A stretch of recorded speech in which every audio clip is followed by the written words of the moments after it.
सर्वमङ्गलमाङ्गल्ये शिवे सर्वार्थसाधिके शरण्ये त्र्यंबके गौरी नारायणी नमस्तुते।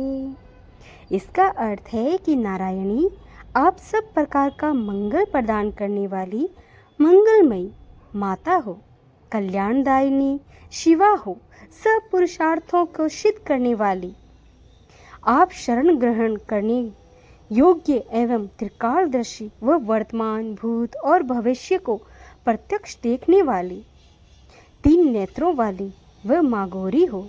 हे माँ दुर्गा, आपके श्री चरणों में मेरा नमस्कार है। तो भक्तों, श्रावण मास में मंगलवार को मंगला गौरी का व्रत रखा जाता है। जैसे कि श्रावण मास भगवान शिव व माता पार्वती को समर्पित है, जैसे हम सोमवार को भगवान शिव जी का व्रत रखते हैं, वैसे ही मंगलवार को माँ मंगला गौरी का व्रत रखा जाता है, जो कि अखंड सौभाग्य की प्राप्ति व निसंतान को संतान की प्राप्ति दिलाता है। आइए कथा का श्रवण करते हैं।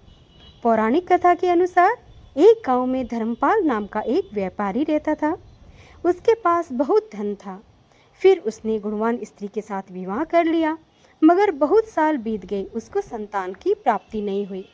इससे वह दोनों बहुत दुखी रहने लगे। धर्मपाल ने सोचा कि मेरा बहुत बड़ा कारोबार फैला हुआ है, मेरे जाने के बाद इसको कौन देखेगा, कौन संभालेगा। फिर उन्होंने किसी विद्वान पंडित को बुलाकर पूछा, तो उन्होंने बोला कि श्रावण मास में मंगलवार को माँ मंगला गौरी का व्रत करने से आपको पुत्र की प्राप्ति हो जाएगी, क्योंकि यह मास भगवान शिव व माँ पार्वती का है।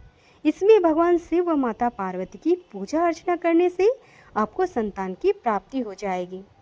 धर्मपाल ने पंडित जी से पूजा विधि जानकर अपनी पत्नी को बताई।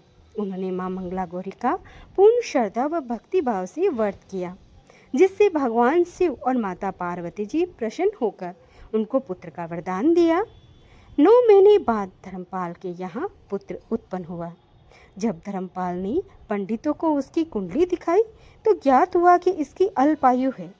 यह बालक 16 वर्ष की उम्र में ही प्राण त्याग देगा।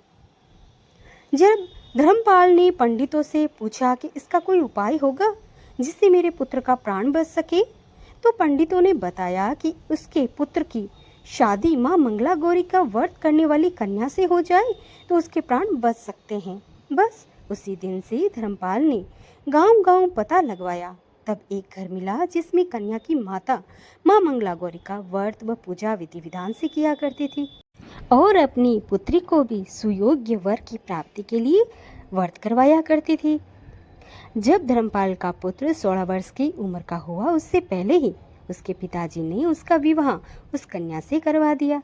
वह कन्या शादी के बाद भी माँ मंगला गौरी का व्रत किया करती थी और वह भी पूर्ण श्रद्धा व भक्ति भाव से करती थी।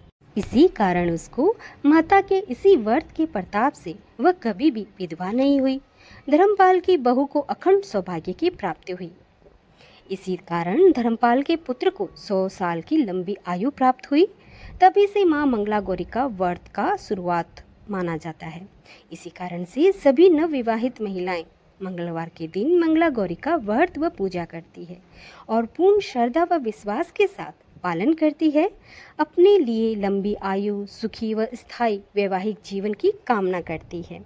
माँ मंगला गौरी के व्रत करने वाली महिलाओं को कथा का श्रवण अवश्य करना चाहिए। माँ मंगला गौरी के व्रत नियमों के अनुसार करने से प्रत्येक मनुष्य के वैवाहिक सुख में बढ़ोतरी होकर पुत्र पौत्र आदि से भी उनका जीवन सुखपूर्वक गुजरते हैं। ऐसी ही इस व्रत की महिमा है।